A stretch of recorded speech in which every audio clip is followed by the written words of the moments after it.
बहुत पहले की बात है। एक गांव में गोपाल नाम का आदमी रहा करता था। वो खिलौने बनाया करता था। उसके खिलौने लोग ज्यादा पसंद नहीं करते थे।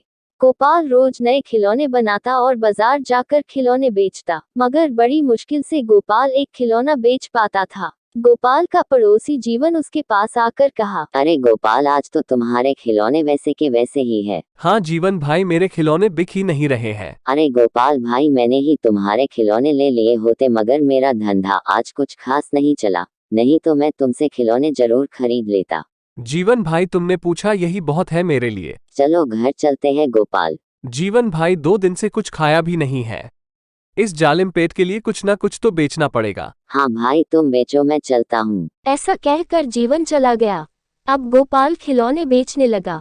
थोड़ी देर में एक औरत और बच्ची गोपाल के पास आकर पूछने लगी कि ये गुड़िया कितने की है? ये गुड़िया 20 रुपए की है बहन। घर जाने का समय हो गया है, कुछ कम करके खिलौने दे दो, अब घर जाने का समय हो गया है। खिलौने उतने अच्छे नहीं है। एक काम कीजिए, ये खिलौने 15 रुपए में ले लीजिए, इससे कम तो नहीं आएगा। नहीं भैया, ये खिलौना 10 रुपये में देना है तो दो, मैं इससे 1 रुपया भी ज्यादा नहीं दूंगी।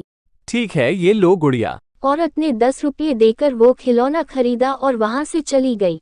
गोपाल को दिन भर की कमाई में 10 रुपये ही मिले थे, इसलिए गोपाल थोड़ा नाराज था। गोपाल अपनी टोकरी उठाकर घर जाने के लिए जल्द निकलता है। शाम होने के कारण वह जंगल के रास्ते से घर जाने लगा। वो सोच रहा था कि सारे दिन का कमाई 10 रुपये, हे भगवान, क्या होगा। वह जंगल के रास्ते से घर कभी कभी जाया करता था, इसलिए उसे डर नहीं लगा। गोपाल एक पेड़ के नीचे से जा रहा था, तभी उसे किसी की आवाज सुनाई दी। गोपाल गोपाल। गोपाल रास्ते में फिर से जाने लगा। गोपाल गोपाल। आवाज आई। कौन है? किसने आवाज लगाई? तभी गोपाल को पेड़ के नीचे एक औरत दिखाई देती है। आप कौन है और इतने रात को इस घने जंगल में क्या कर रही हो? मेरा नाम रानी है, मुझे मेरे घरवालों ने घर से बाहर निकाला है, इसीलिए मैं यहाँ बैठी हुई हूँ। रानी जी, इतनी रात इस घने जंगल में रहना ठीक नहीं है। आपको ठीक लगे तो आप मेरे साथ मेरे घर चल सकती हैं। ठीक है, मैं आपके साथ आपके घर आऊंगी। ऐसा कहकर रानी उसके पीछे पीछे उसके घर जाने लगी। गोपाल को पता ही नहीं था जिसे वह घर लेकर जा रहा था वह एक चुड़ैल है। कुछ समय बाद गोपाल रानी को लेकर घर चला गया। मेरे इस छोटी सी कुटिया में आप जहाँ चाहे वहाँ रह सकती हैं। इस घर में कुछ भी नहीं है। मैं आपको खाना भी नहीं दे सकता, क्योंकि 2 दिन से मेरा एक भी खिलौना नहीं बिका।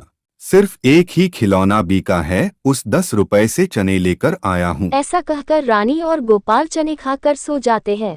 रानी रात होने के कारण थोड़ी देर सोकर उठती है और वह अपने चुड़ैल के रूप में आ जाती है। वह घर में जाकर देखती है, घर में कुछ भी खाने की चीज नहीं होती। वो 2 डिब्बों में अपने जादू से कुछ सामान भर देती है और घर के बाहर जाकर अपने जादू से बहुत सुंदर खिलौने बनाती है। खिलौने बन जाने के बाद वह वापस जाकर सो जाती है। सुबह होने से पहले रानी गोपाल से पहले ही उठ जाती है। वह घर के सारे काम करने लगती है। थोड़ी देर में गोपाल उठता है। वह बाहर मिट्टी के खिलौने देख बहुत खुश हो जाता है। किसने इतने सुंदर खिलौने बनाए? मैंने तो आज तक इतने सुंदर खिलौने नहीं बनाए। गोपाल जी, खिलौने अच्छे लगे, मैंने बनाए हैं। बहुत सुंदर खिलौने हैं। रानी जी, इतने सुंदर खिलौने बनाना आपने कहाँ से सीखा है? गोपाल जी, मैं घर में खिलौने बनाया करती थी। चलो मैं इसे बाजार में बेचकर आता हूँ, तब तक तुम कहीं मत जाना। मैं यही रुकूंगी, आप चिंता मत कीजिए। ऐसा कहकर गोपाल खिलौने टोकरी में भर बाजार बेचने चला जाता है।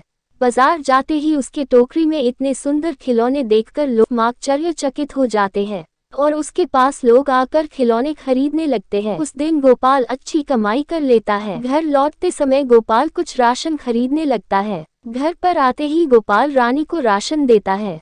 पर घर में कुछ राशन था तो मैंने उससे खाना बना लिया। गोपाल सोचने लगता है कि घर पर तो खाने को कुछ भी नहीं था।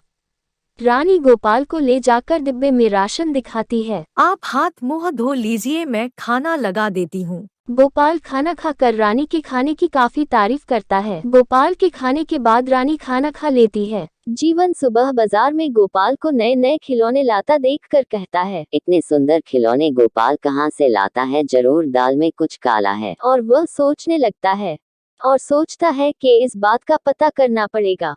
जीवन रात में गोपाल के घर के बाहर सो जाता है। आधी रात में जीवन को कुछ शब्द सुनाई देते हैं। जीवन गोपाल के घर में खिड़की से झांक कर देखता है कि एक चुड़ैल अपने जादू से नए नए खिलौने बना रही है। जीवन डर जाता है और वहां से भागकर अपने घर चला जाता है। सुबह वह देखता है कि गोपाल सुंदर खिलौने लेकर बाजार जा रहा है। जीवन गांव के सरपंच को सब कुछ बता देता है। सरपंच और गांव के लोग शिव बाबा के पास जाकर उस चुड़ैल के बारे में सब कुछ बता देते हैं। बाबा सबको लेकर गोपाल के घर जाते हैं और उस औरत को कहते हैं कि तुम कौन हो बताओ। वह औरत कहती है, मेरे ऊपर एक चुड़ैल का साया है। जिस दिन मेरी शादी होगी वह चुड़ैल मेरा शरीर त्याग देगी और मैं उस चुड़ैल से आजाद हो। बाबा और गांव के लोग उस औरत का विवाह गोपाल से कर देते हैं और वह औरत चुड़ैल की साया से आजाद हो जाती है और वो दोनों खुशी खुशी जीवन व्यतीत करने लगते।